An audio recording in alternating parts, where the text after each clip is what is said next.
আমাদের সংকটটা আপাতত এই 4-5 দিন যাবৎ খুবই বেশি।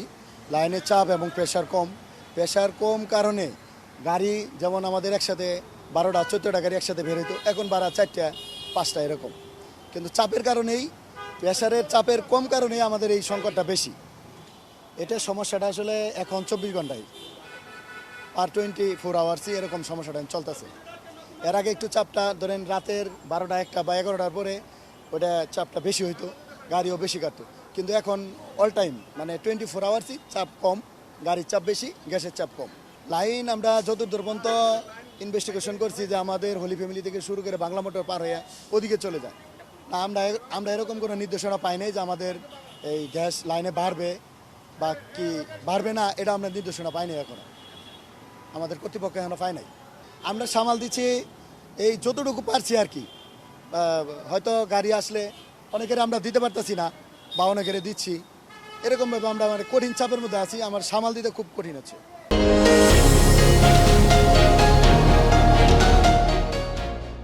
এটা কারণটা আসলে সরকার নেবেলি জানে, আমরা আসলে ওইভাবে জানি না আসলে সংকটটা কিসের জন্য। 4 ঘন্টা পরে পাইলাম, রাতে 3টা বাজে আবার সিরিয়াল দিছি, এবার 1 ঘন্টা আবার গ্যাপ গেছে, ফিরিয়া এই মাত্র আবার গ্যাস পাইলাম 4 ঘন্টা পরে।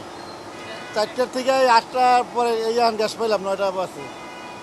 ঠিক আছে, এই সারা রাইতে মনে করেন সিরিয়াল আনলাম, সারা রাইতে আর গ্যাস পাই নাই। হচ্ছে কেন তো আমরা বলতে পারি না স্যার, ঘটনা হয়েছে কেমনে কি হয়েছে তা তো আমি বলতে পারি না আর কি। আমি 6টা পাম্পে গেছি, লাস্টে এই পাম্পে সিরিয়ালে গ্যাস পাইছি। 6টা পাম্পে গেছি, 6টা পাম্পে একটা পাম্পে মেরুল পাম্পে গেছি, তারপর তেজগাঁও পাম্পে গেছি, তারপরে এতে গেছি এই মগবাজার ওই পেশে রেল লাইনে গেছি, এইটা আইসে তারপরে পাইছি। না না না, এখন গ্যাস পাচ্ছি এই 140 টাকার গ্যাস পাচ্ছি এই 4 ঘন্টা পরে। আগে তো গ্যাস পাইতাম মনে করেন ফুল গ্যাস পাইতাম, এখন গ্যাসও পাই না, আর এই 3 ঘন্টা 4 ঘন্টা সিরিয়ালে লাগে।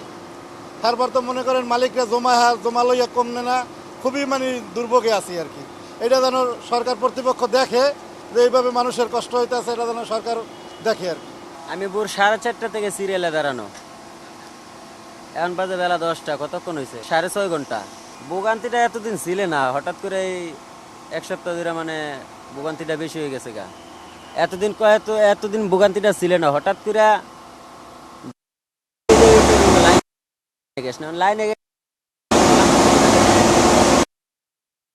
কইতে পারে না। ওই যে যদি ওই রকম যদি আমার সামর্থ্য না খোলা, আমি যাই গ্যাসে খোলাইতে পারতেছি না, করতেছি ভাড়া ক্যান্সেল করে দিতে হয়, অন্য গাড়ি দিতে হয়, বিভিন্ন ধরনের কৌশল। সব গাড়ি একই অবস্থা হলেও, যেমন ধরেন আমারটা এখন লইছি, এখন আপাতত ধরেন আজকে আর দিন চলতে পারবো। ওই রকম মানে যেটি আগে ভাগে লইয়ে রাখে সেটি ভাড়া মারতে পারে না, যেটি জরুরি প্রয়োজন নাই গ্যাস ও বসেই থাকে গাড়ি, ও চলতে পারে না। এইটা একটু বলতে পারেন, কিন্তু লাইনে প্রেশার নাই। যে প্রেশার এনি টাইম থেকে 200 180, আজকে প্রেশার আসে 150, মানে প্রেশার কম না। ঢাকার ভিতরে ঘুরতে পারবো, ঢাকার বাইরে যাওয়া যাবে না। ঢাকার বাইরে আসলে আবার ঢাকার সাইডে গেলে গ্যাস পাওয়া যায় অতিরিক্ত পাম্পে, ওটিতে আবার লওয়া যায়, ওটিতে আবার জরুরি সেবা দিয়ে দেয়, ঢাকার ভিতরে একটু সমস্যা, জরুরি সেবাটা ঢাকার ভিতরে সিরিয়াল ছাড়া দিতে চায় না, আর ঢাকার আউটসাইডটা সিরিয়াল ছাড়া দিয়ে দেয়, অ্যাম্বুলেন্স ফ্রি। সবাই, শুধু আমি একা না, যারা অ্যাম্বুলেন্স। আমি ধরছি বাংলা মোটর সিগন্যাল পার হয়ে পরিবার সিগন্যালের মাঝামাঝি, ওই জায়গাতে পুরোটা সিরিয়ালে ধাক্কা এলাম।